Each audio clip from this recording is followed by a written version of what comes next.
ஜனவரி மாசம் இவனுக்கு பட்டியல் போடுறப்போ நம்ம பேர் இல்லைன்னா தமிழ்நாட்டில் தேர்தல் நடக்கக்கூடாது சொல்றான். தமிழ்நாட்டில் தேர்தல் ஆணையம் எவனுங்க வந்துடக்கூடாது. அங்க லட்சம் பேர், 10 லட்சம் பேர், 20 லட்சம் பேர் முறையான கேள்விகளுக்கு பதிலளிக்காமல் எங்களது பெயர்கள் நீக்கப்படும் என்றால் தமிழ்நாட்டில் தேர்தல் ஆணையம் தேவையில்லை என்கிற முடிவை நாங்கள் எடுக்க வேண்டியிருக்கும். நாங்க பாத்துக்கிறோம் எங்களை யார் ஆள்றது என்பதை. நீ டெல்லிக்காரன் வந்து எங்கள் தேர்தல் நடத்தி எங்களுடைய தலைமையை யார் என்பதை முடிவு செய்வதற்கான எந்த யோக்கியதையும் எந்த டெல்லிக்காரனுக்கும் நாங்கள் தர முடியாது. இந்த போராட்டத்தில் எல்லா கட்சியும் இறங்கணும். நாம் தமிழர் கட்சி இறங்கணும். ஈழம் ஈழம் என்று சொல்லி 16 வருடமாக ஏமாற்றியது போதும்.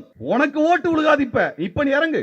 அதே போலதான் விஜய், நீங்க அறிக்கை ஓட்டுலாம் பத்தாது சார். நாங்கள் எல்லாம் கிளம்பி உங்க வீட்டுக்கு வந்து ஓட்டு போட முடியாது. நீங்க வீதிக்கு வந்தாகணும். நாங்களா வந்து உங்க வீட்டுக்கு வந்து ஓட்டு போட முடியும் எல்லாத்துக்கும். நீங்க வீதிக்கு வந்து உங்க கட்சிக்காரரை இறங்கி அரசியலாக்கி வீதியில இறக்கி நிறுத்துங்க. எஸ்ஐஆருக்கு அறிக்கை போட்டா போதுமா? ஹரியானாவில் 8ல் 1 வாக்கு திருட்டு வாக்குன்னு சொன்னதுக்கு இதுவரைக்கும் தேர்தல் ஆணையத்திலிருந்து பதில் இல்ல. பீகாரில் 35 லட்சம், 40 லட்சம், 60 லட்சம் என்று வாக்காளர் நீக்கப்பட்டதற்கு எந்த பதிலும் சொல்லலைன்னா நாங்க கேட்கறதுக்கு பதில் சொல்றதுக்கு தான் தேர்தல் ஆணையருக்கு சம்பளமும் நாங்க சோறும் போடுறோமே ஒழிய பிஜேபிக்கு வாராட்டுறதுக்காக நாங்க உங்களை அங்க வைக்கிறேன். ஏன் போன வருஷம் தான நாடாளுமன்ற தேர்தல் நடந்தது. அன்னைக்கு எஸ்ஐஆர் நீ நடத்தி இருக்கணும்ல, அதற்கு முன்னாடி நடத்தி இருக்கணும்ல, ஏன் நடத்தல? அப்ப போன எஸ்ஐஆர்ல போலி வாக்காளர் ஓட்டு போட்டான்றது நீயே ஏத்துக்கிற என்றால் மோடியினுடைய தேர்தல் வெற்றி என்பதை ஏற்றுக்கொள்ள முடியாது.